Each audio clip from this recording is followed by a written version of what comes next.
економската логика зборува дека човечките ресурси се ресурс како и секој друг ресурс. Тоа е најважен ресурс кој менува целата една констелација во организацијата.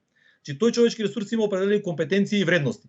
Има определени знаења, има определени, дури еве можеме да кажеме и знаењето на определен јазик, на определени култура, на определени обичаи, на определен пристап кон определена група на граѓани, тоа е некоја компетенција на тој граѓанин. И од оваа ситуација фирмата кога вработува определено лице, таа го вработува заради неговите компетенции.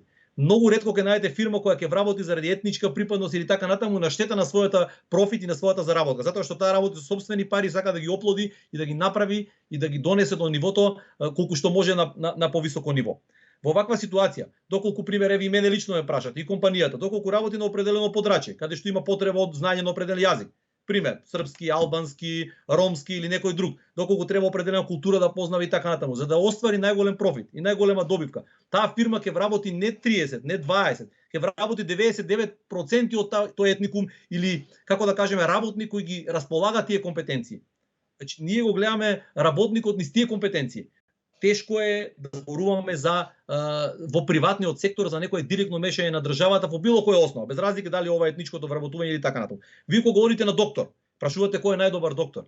Вие не прашувате кој етникум е докторот или така натаму, прашувате кој најдобро може да ви ја заврши работата и кој ќе биде најефикасен за вас. Од самото тоа наметнува дека компетенциите треба да бидат на прво место.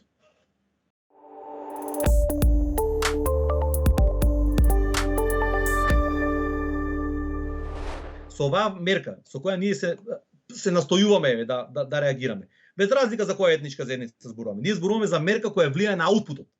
Инпутот е човечкиот ресурс, значи човекот, неговите компетенции. Ако има такво нешто во определена етничка заедница, тоа не значи дека тоа е заради дискриминација. Може да биде дискриминацијата или етничката приоритизираност и така натаму еден мал сегмент. Меѓутоа тоа може да е заради многу други фактори. Така, може да е до пристапот до квалитетно образование, до определени финансиски ресурси, до здравствен систем, значи ние треба да влијаеме на инпутите на тие етнички заедници. Имаше декада на ромите, цела претходна декада. Чи требаше да се направат сите тие политики да подигнеме ромската заедница на ниво до која таа инпутот од ромската заедница во општеството ќе биде многу поприменлив и ќе биде препознаен. Не дека нема определено дискриминација или место за дискусија за таа, меѓутоа тоа треба да се адресира со други мерки.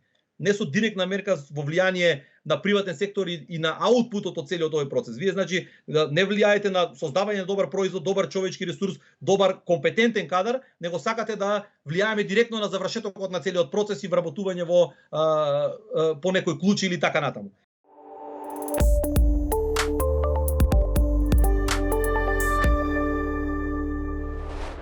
Учествувам во изработката на стратегијата за рамномерен регионален развој до 2029 година која ќе биде и се соочуваме со огромни недостатоци. Прво немаме попис, тоа не е една од основната ограничување за инпут за политиките, значи овие регионални политики се прават врз основа на податоци, не врз основа на политички желби или интереси. Значи ни требаат статистички податоци, немаме ни бруто домашен производ по општина, не се пресметува во нашата држава само по регион и така натаму, нема ни за други локални статистики со кои би можеле да го направиме тоа. Иако има определени статистики од кои се гледа дека не секогаш општината која има најмало учество пример во бруто домашниот производ има и најмала економска активност.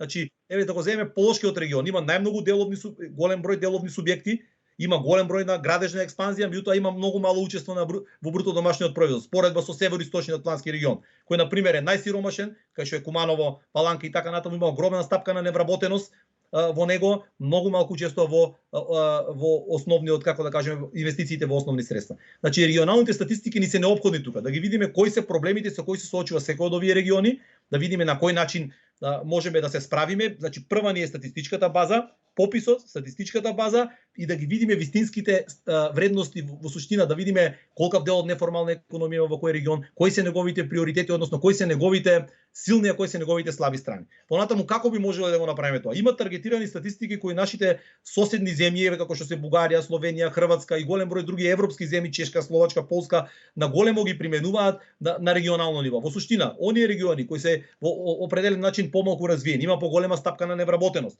без разлика на етникумот, по определени стандарди кои ние ќе ги утврдиме тие стандарди. Може да се направи. Имаме повластена даночна стапка. Доколку инвестирате во тој регион, вашата даночна стапка ќе биде пониска, или стапката или вашите инвестиции во основни средства ќе бидат одбиени од даночната основа, или ќе имате обревени субвенции ако инвестирате во определен регион во кој има голема невработеност и така натаму. Еве земете минималната плата. Минималната плата важи на цела територија на Република Македонија, иако минималната плата како процент од просечната во Скопје е 40%, во североисточниот регион, Куманово, Паланка и така натаму 80% од просечната. Значи вие имате автоматски различен удар на различниот регион со еден, значи дури и минималната плата, тој лимит на минимална плата може регионален пристап да се примени.